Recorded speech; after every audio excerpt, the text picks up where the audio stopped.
Bwana Yesu asifiwe sana. Ninakusalimu katika jina la Yesu Kristo wa Nazareti.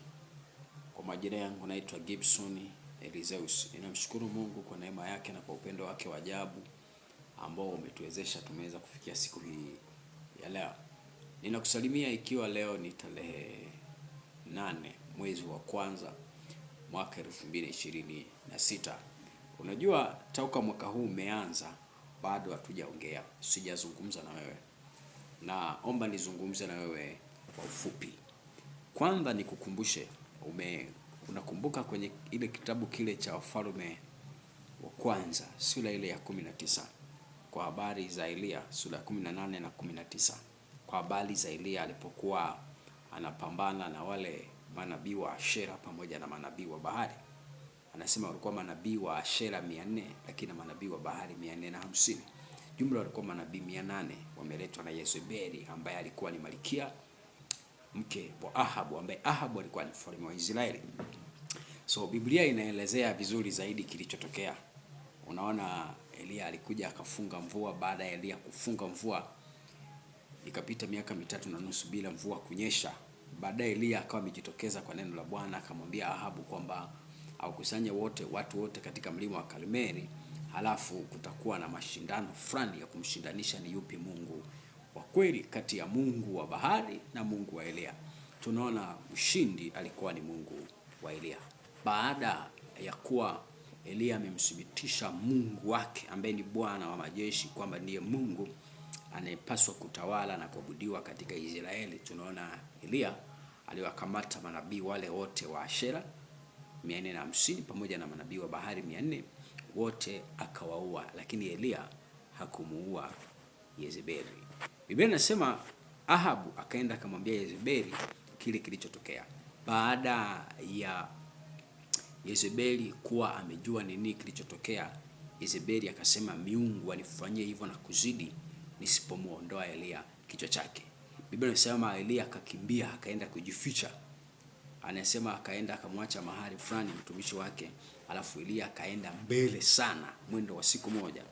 Anasema akafika chini ya mletemo akalala hapo, akaanza kuomba Mungu akisema kwamba Mungu, yatosha sasa uiondoe roho yangu kwa maana mimi sio mwema kuliko baba zangu. Haya maneno ni maneno ya mtu ambaye amechoka. Ni maneno ya mtu ambaye anaelekea kukata tamaa. Ni maneno ya mtu ambaye ana maumivu. Ni maneno ya mtu ambaye anajihisi kushindwa.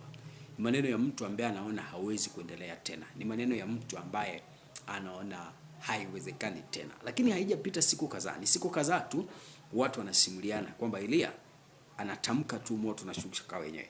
Kwamba Elia amewaua manabii wa bahari. Kwamba Elia amesababisha mvua imenyesha. Lakini leo tunamuona analia, anakimbia mbele ya mwanamke mmoja.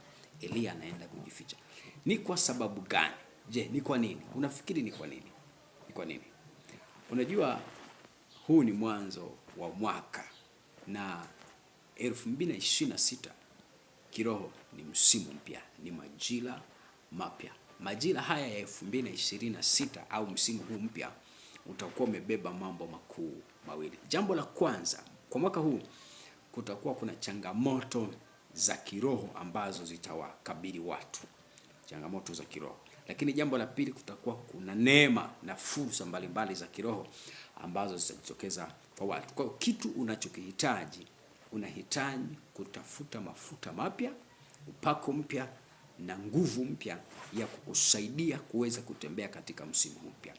Kwa nini? Kwa sababu kila majira mapya na kila msimu mpya unahitaji mafuta yake, unahitaji upako wake, unahitaji nguvu zake. Upako wa jana ulikuwa ni kwa ajili ya vita ya jana, na nguvu ulizokuwa nazo jana ilikuwa ni kwa ajili ya jana. Chakula cha jana ilikuwa ni kwa ajili ya siku ya jana, lakini chakula cha leo ni kwa ajili ya siku ya leo. Mafuta ya leo ni kwa ajili ya leo, na upako wa leo ni kwa ajili ya huduma ya leo. Upako uliokuwa nao jana ulikuwa ni kwa ajili ya huduma ya jana, na upako utakaopata leo ni kwa ajili ya huduma ya leo. 2026 ni msimu mpya. Tunatakiwa kutafuta upako mpya, tunatakiwa kutafuta nguvu mpya, tunatakiwa kutafuta mafuta mapya. Elia upako aliokuwa nao wa kupigana na wale manabii wa bahari na kuwashinda ulikuwa ni kwa ajili ya hilo jambo. Elia hakuwa ametafuta upako mwingine mpya kwa ajili ya kukabiliana na Yezebeli. Kwa upako aliokuwa nao ulikuwa ni upako ambao wakati wake ulikuwa umeisha. Alitakiwa atafute muda wa kutafuta upako mwingine mpya. Ndio maana unaona alipewa milo miwili, mlo wa kwanza na mlo wa pili. Biblia inasema alipokula ule mlo wa pili, kabla hajala malaika akamwambia inuka ule. Ile anasema nimeshakula, anamwambia inuka ule tena. Anasema nimeshiba, anasema kula tena.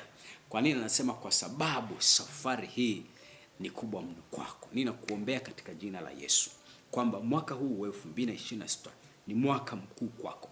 Ni mwaka ambao umebeba mambo makuu. Ni mwaka ambao umebeba mambo mengi. Kwa mwaka huu unatakiwa kuwa na upako mpya.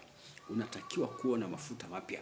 Unatakiwa kuwa na nguvu mpya za kukabiliana na changamoto kadhaa za kiroho ambazo zipo kwa ajili ya mwaka huu wa 2026.